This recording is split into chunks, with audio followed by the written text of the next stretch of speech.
আসসালামু আলাইকুম, welcome to my channel. আজকে আমি আপনাদের দেখাবো কিভাবে কুলি দিয়ে বা পট্টি দিয়ে সাধারণ সালোয়ার তৈরি করবেন। যারা সেলাই কাজে একদম নতুন তারা আমার ভিডিওটি স্কিপ না করে পুরোপুরি দেখলে খুব সহজেই সেলাই করতে পারবেন। তো দেখুন, আমি প্রথমে কাপড়টির ভাঁজ খুলে নিচ্ছি। আমাদের এখানে কাপড় আছে 2.5 ইঞ্চি পরিমাণে। দেখুন, আমি প্রথমে কাপড়ের ভাঁজটি খুলে কাপড়টাকে সঠিকভাবে রাখলাম। এবার আমি যে পায়জামার মাপে পায়জামাটি তৈরি করব তার মাপ নিয়ে নিচ্ছি। তো দেখুন, কোমরপট্টি যেহেতু আমরা আলাদা কাপড় জয়েন করব, তাই কোমরপট্টি বাদে আমরা লেন্থের মাপটা নিয়ে নিচ্ছি। তো এখানে আমাদের ঝুলের মাপ বা লম্বার মাপ হচ্ছে 32 ইঞ্চি। দেখতে পাচ্ছেন, অবশ্যই মনে রাখবেন এটা কিন্তু কোমরপট্টি বাদ দিয়ে মাপ নিতে হবে। তো দেখুন, আমরা এখানে 32 ইঞ্চিতে মার্ক করে নিচ্ছি। প্লাস সেলাইয়ের জন্য বা মুড়ির জন্য আমরা 2 ইঞ্চি এক্সট্রা নিয়ে মোট 34 ইঞ্চিতে মার্ক করে নিলাম।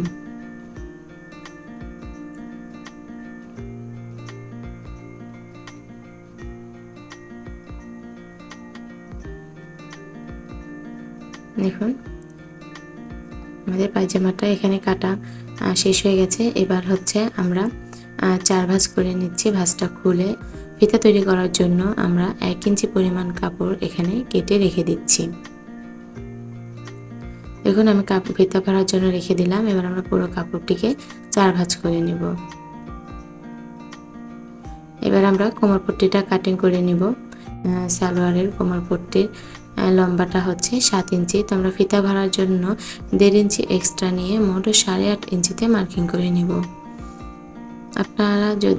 আপনাদের যদি কাস্টমার কোনো মাপ দিয়ে থাকে, আপনারা সেই অনুযায়ী মাপটা নিয়ে নেবেন। তো দেখুন, এখানে আমার কোমরটা হচ্ছে 25 ইঞ্চি। তো যেহেতু এই কাপড়ে 25 ইঞ্চি আসবে না, তাই আমরা 25 ইঞ্চি করে নেওয়ার জন্য কাপড়টির 1 ভাঁজ কমিয়ে নিয়ে 25 ইঞ্চি সমান করে নিব।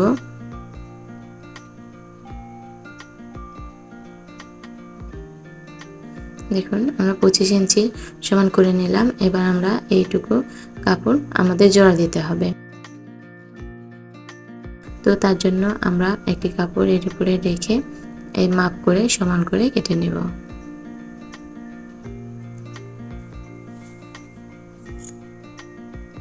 দেখুন, আমাদের কোমরপট্টি কাটিং করা কমপ্লিট। এবার আমরা পায়জামাতে চলে যাই। এখানে আমরা হাইয়ের অংশ এবং মহরের অংশ কাটিং করব। যেহেতু আমরা এখানে কলি জয়েন করব, তাই আমরা হাইয়ের এখানে 15 ইঞ্চিতে মার্কিং করে নিলাম। এরপরে আমাদের পায়ের মহড়া হচ্ছে 10 ইঞ্চি। তো আমরা এখানে 10 ইঞ্চিতে মার্ক করে নেব। 10 ইঞ্চি প্লাস সেলাইয়ের জন্য 1 ইঞ্চি, মোট 11 ইঞ্চিতে আমরা মার্ক করে নিলাম। দেখুন, এবার আমরা হাড় বরাবর দাগটা মিলিয়ে দিয়ে কাটিং করে নিচ্ছি। দেখুন, এই সাইড থেকে যে কাপড়টি আমাদের বেঁচে যাবে, এটাতে আমাদের মূল হাইটা কাটিং করতে হবে। দেখুন, এখানে আমরা মূল হাইয়ের মাপটা নিচ্ছি 11 ইঞ্চি। 11 ইঞ্চিতে মার্ক করে নিলাম এবং রাউন্ড দেওয়ার জন্য আমরা এখানে 1 ইঞ্চিতে মার্ক করে নিলাম। তারপরে আমরা এভাবে মিলিয়ে দিচ্ছি। আশা করছি আপনারা দেখে বুঝতে পারছেন আমি কিভাবে কাটিংটা করছি। দেখুন, আমাদের পায়জামা কাটা কমপ্লিট। এবার আমরা সেলাই ভিডিওতে চলে যাই। দেখুন, আমি সর্বপ্রথম ফিতাটা তৈরি করে নিব। আমি প্রথমে ফিতাটা সেলাই করে নিই, আপনারা চাইলে পরেও করে নিতে পারেন।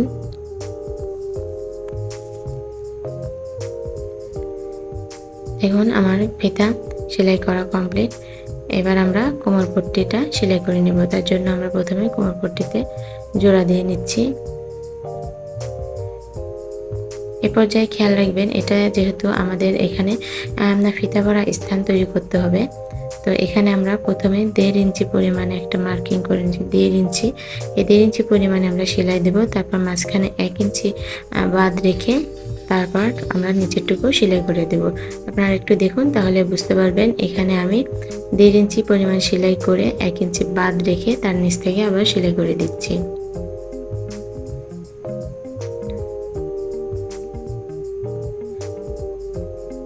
এবার কাপড়টিকে মেলে দুই দিকে জোড়ার কাপড় দুই দিকে দিয়ে আমরা সেলাই করে দেব।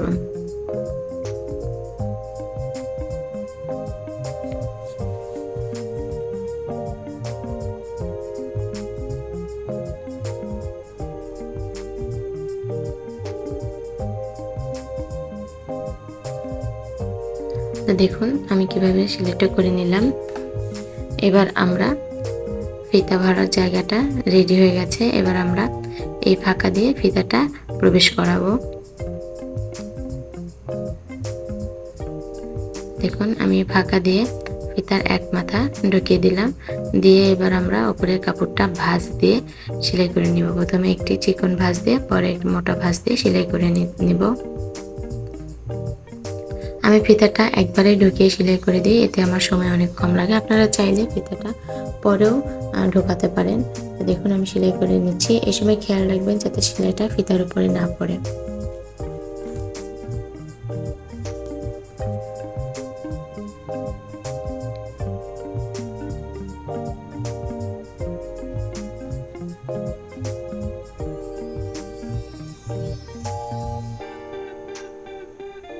শেষের দিকে এসে আমরা আরেকটা মাথাও এই ফাঁকা দিয়ে ঢুকিয়ে সামনের দিকে টেনে নিয়ে সেলাই করে নিচ্ছি।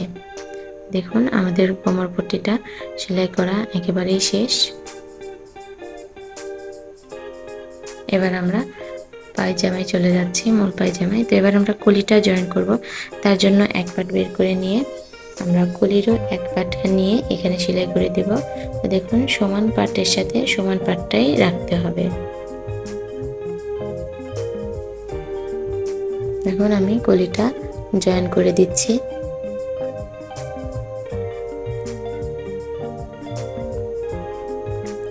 আমাদের এক পাশের কলি জয়েন করা শেষ। এবার আমরা একইভাবে অপর পাশের কলিটিও সেলাই দিয়ে আটকে নেব।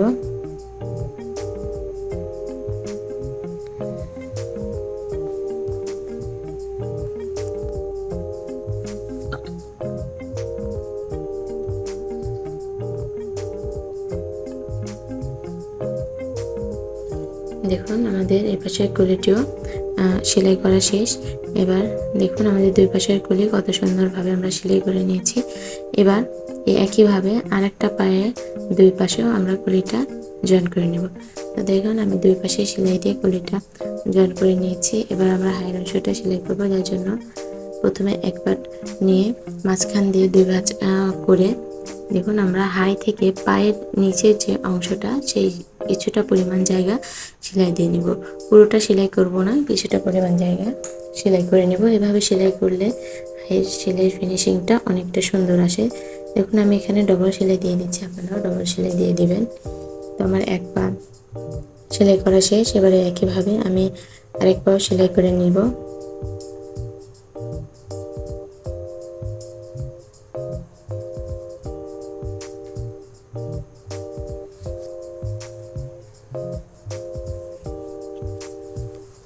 এবারেও আমি ডবল সেলাই দিয়ে নিচ্ছি।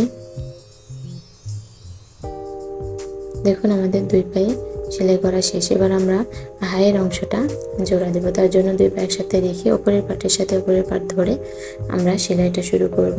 এভাবে সেলাই করলে পুরো হাইয়ের জায়গাটাই রাউন্ড হয়ে সেলাই হয়ে যাবে। আপনারা এভাবে একবার সেলাই করে দেখবেন কতটা সহজ এবং কতটা সুন্দর ফিনিশিং আসে সেলাই। আপনারা নিজেরা করলে বুঝতে পারবেন। দেখুন আমি পুরো হাইটাই এভাবে সেলাই করে আটকিয়ে নিচ্ছি এবং অবশ্যই এর হাইয়ের সেলাইটাই ডবল সেলাই দিতে হবে, না হলে সেলাইটা খুলে যাওয়ার সম্ভাবনা থাকে।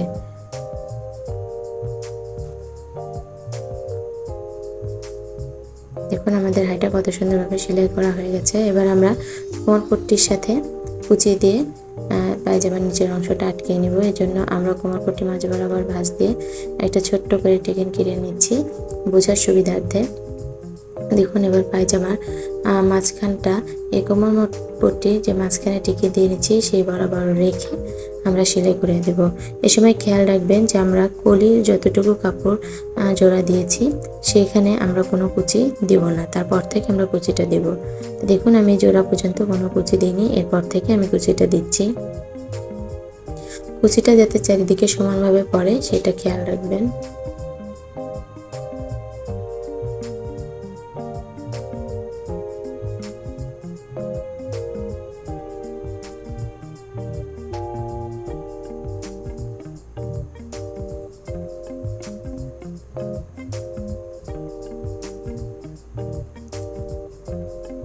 দেখুন আমি পুরোটাই এভাবে কুচি দিয়ে নিচ্ছি।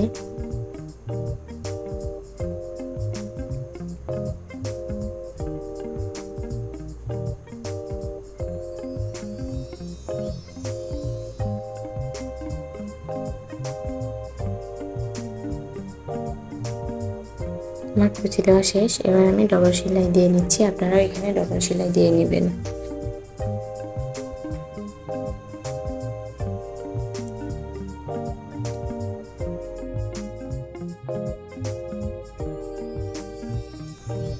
দেখুন আমার কোমর পট্টি জয়েন করা শেষ। এবার আমরা পায়ের নিচের অংশটা সেলাই করব, যার জন্য আমরা একবার উপর থেকে ধরে লম্বার মাপটা নিয়ে নিচ্ছি। তো আমাদের এখানে লম্বার মাপ হচ্ছে 39 ইঞ্চি। এভাবে মার্কিং করে নিলে আপনাদের ছোট বড় হওয়ার সম্ভাবনা থাকবে না। দেখুন আমার কাস্টমার একটু মোটা মুড়ি চেয়েছে, তাই আমি কাপড়টিকে মোটা করে ভাঁজ দিয়ে মুড়ি দিয়ে নিচ্ছি। আপনারা আপনাদের কাস্টমারের ডিমান্ড অনুযায়ী সেলাই করবেন।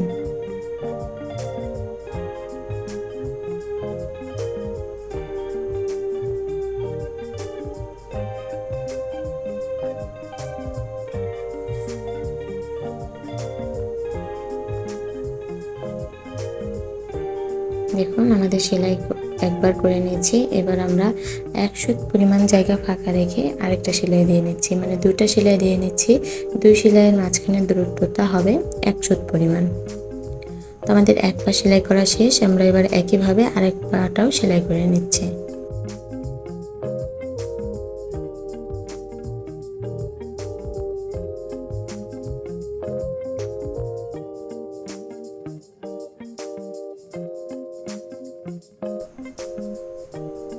দেখুন আমাদের 2 পায়ের মুড়ি সেলাই করা কমপ্লিট। এবার আমরা পায়ের সাইডে সেলাই দিয়ে নেব। তো আমরা এখানে পায়ের সাইডে মাপ নিয়েছিলাম 11 ইঞ্চি, আমাদের 10 ইঞ্চিতে সেলাই যাবে। তো আমরা 10 ইঞ্চিতে একটা মার্ক দিয়ে নিচ্ছি, নিয়ে সেলাই করে দিচ্ছি। এই সেলাইটা হবে প্রথমে আমরা যে হায়ের অংশ থেকে সেলাই দিয়েছিলাম ওইটুকু পরিমাণ সেলাই দিয়ে আবার এটাকে ঘুরে ডবল সেলাই দিয়ে নিতে হবে। ভিডিওর এই পর্যায়ে ছোট্ট একটি অনুরোধ, যদি আমার ভিডিওটি আপনাদের একটু ভালো লেগে থাকে বা কোনো উপকারে এসে থাকে, অবশ্যই আমার চ্যানেলটি সাবস্ক্রাইব করে বেল বাটনটি ক্লিক করে রাখবেন। নতুন ভিডিও দেখতে হলে অবশ্যই আমার পাশে থাকবেন। দেখুন আমি কথা বলতে বলতে আরেকটা পাও সেলাই করে নিলাম। খুবই কম সময়ে আমরা এভাবে সালোয়ার সেলাই করে নিতে পারি। দেখুন আমার সালোয়ার সেলাই করাটা কমপ্লিট। যারা সেলাই কাজে একদমই নতুন তারা আমার এই ভিডিওটি ফলো করলে খুব সহজভাবে সেলাই করতে পারবেন। তো আমি আপনাদের পুরো পায়জামাটা এবার দেখিয়ে দিচ্ছি। দেখুন কতটা সুন্দরভাবে এই হায়ের জায়গাটায় ফিনিশিং এসেছে। আপনারাও এভাবে অবশ্যই ট্রাই করবেন, আপনাদের ফিনিশিংটাও সুন্দর আসবে। দেখুন কত কম সময়ে আমরা এই পায়জামাটি তৈরি করে ফেললাম। তো আমার ভিডিওটি পুরোপুরি দেখার জন্য আপনাদের সবাইকে অসংখ্য ধন্যবাদ।